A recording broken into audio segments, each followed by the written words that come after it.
Hello everyone, welcome back to another episode of GeoPod. I'm your host, Dylan Woods. Once again, I apologize for the delay. As I've told before, I'm currently engaged in a host of other projects. So the YouTube channel currently stands a bit on the background. I aim to disseminate a lot more content next year and really ramp up the channel, really amplify it, really reinforce it, really make it more professional, if you will, so I can, just maintain your interest and do the things that I wish to do on this channel. So the thing that I want to discuss right now, today, it will probably be a bit of a short episode, but I just decided I want to share some of my thoughts regarding this topic with you. And that is the strategy of eliminating commanders of an opposing party in times of war and conflict.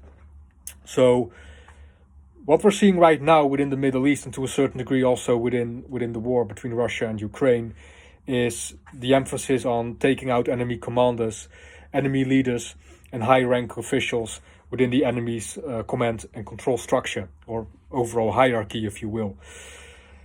Now, I've seen a lot of comments and opinions regarding this strategy on social media platforms, and some of the sounds that you might hear is that, why would you target commanders and generals and any of that ilk if you can just replace them in a later stage? And although there's a certain merit to those statements, I mean, yes, manpower can be replaced. Businesses do it all the time. Militaries do it all the time. Commanders get killed. Commanders retire. Generals retire, and are eventually replaced.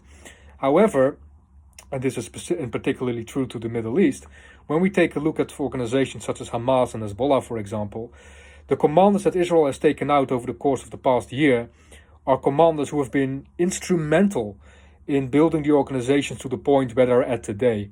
We're talking about commanders with decades of experiences, commanders who have literally built the organizations up from the ground.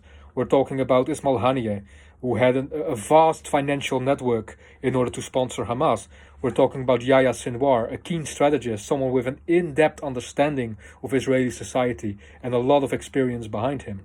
We're talking about Hassan Nasrallah, a leader who has been at the helm of Hezbollah since 1992, which has transformed Hezbollah into the most heavily armed and most dangerous terrorist organization on the planet. So these are figures that are not easily replaced. These are figures with decades of experience behind them, a vast amount of knowledge, a large network, and a vast amount of resources, who have gathered those resources and those networks, have reinforced those networks over a vast time span. So yes, obviously you can replace them with new figures, but that doesn't mean they will be as effective as they were. So yes, of course, they can be replaced. Will it change the radical outlook of, let's say, organizations such as Hamas or Hezbollah towards Israel? Will it sway them from their inevitable goals? Well, no, not directly, of course. However, what it might elicit is more caution on the enemy's side. If the enemy has shown that they can annihilate your commanders, every member of your command and control structure, of your operational hierarchy, with impunity, obviously that stands as a huge psychological blow.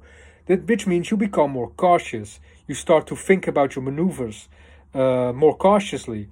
You start to delay certain operations that you wouldn't have delayed otherwise. On the other hand, there is, even with these new people that start to fulfill these stations, there's obviously a huge amount of dread. For example, I saw an interview of the successor of Hassan Nasrallah, who has been eliminated as of right now, by the way. And the man was just completely fraught with dread. You could see it on his face. You could see it on his features. He was absolutely doom-stricken. Obviously, you deliver a psychological blow, right? Because he knew there's a very good probability that even during this interview, or in the direct aftermath of this interview, I will no longer be here. So, yes, it doesn't necessarily stand as a decisive strategy in order to immediately neutralize or end the conflict.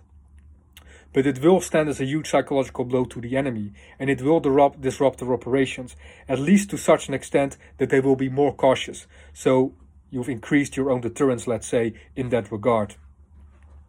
Now, in terms of more conventional conflicts, right? Like, for example, the one between Russia and Ukraine.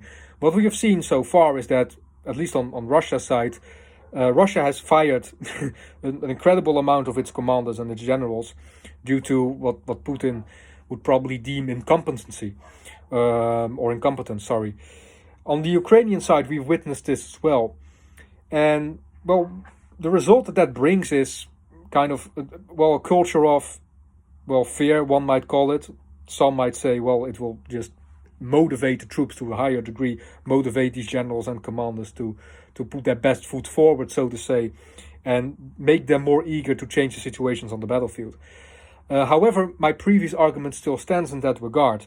You have to acknowledge that in order for you to become a general, and this is particularly true to Western militaries, you obviously have to have big experience, a huge amount of experience behind you.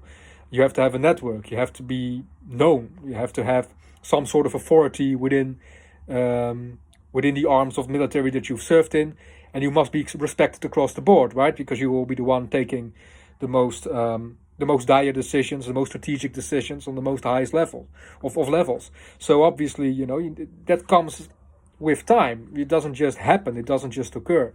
So sure, you can fire certain commanders and generals if they truly are incompetent, but on the other hand, what you take away is the network they have built over time. Especially in Russia's sense, Russia, ever since the Georgian War, has spent 10-12 years remodernizing and restructurizing their armed forces, obviously to little to no avail, but still they've relied heavily upon that, and they've relied heavily on the commanders and on the rearrangement within the operational structure, let's say, in order to see to that end.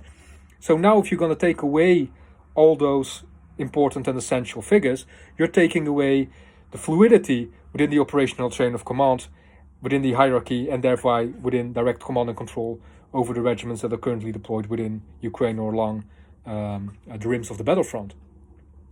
So, long story short, what kind of effect does taking out enemy commanders have on the course of the war?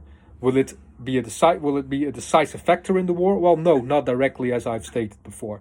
However, can it be efficient in mitigating the enemy's operational capacities, at least on the short and midterm, and thereby increasing your own deterrence? Absolutely. And you just have to look at Israel and the strategies they've adhered to so far within the wars against Hamas and Hezbollah to see that, yes, there is especially merit in targeting enemy commanders, especially if you do it consistently. So, yes, of course, if I take out one commander, another will just take its place. But instead, what Israel has done is they've taken out entire command structures, the entire hierarchy of leadership of the organizations of both Hamas and Hezbollah. So obviously, these individuals cannot be so easily replaced, and even if they are replaced on the short or midterm, they will probably be replaced with people with less experience than them, with less of a network than them, and therefore with less resources than them, which will obviously have a direct impact on the way Hezbollah and Hamas are able to conduct their operations. So this is all that I want to share with you today. Like I said, it's quite a short clip, but I just wanted to share some of my thoughts with you regarding the subject, given all the comments and opinions I've seen and I've come across on social media platforms in recent days. If you wish to reach out to me, you can do so on one of my social media platforms. You can also leave a comment in the comment section below. Please feel free to subscribe to my channel and like this video. As I said, I aim to disseminate as much content as I currently can within this part of the year. I definitely aim to disseminate more content next year, and obviously that will become the channel will become a lot more professional, and we're going to cover a lot more of additional topics as well. I thank you very much for taking the time to listening to this clip, and I hope to see you all again. Thank you very much. Have a blessed day.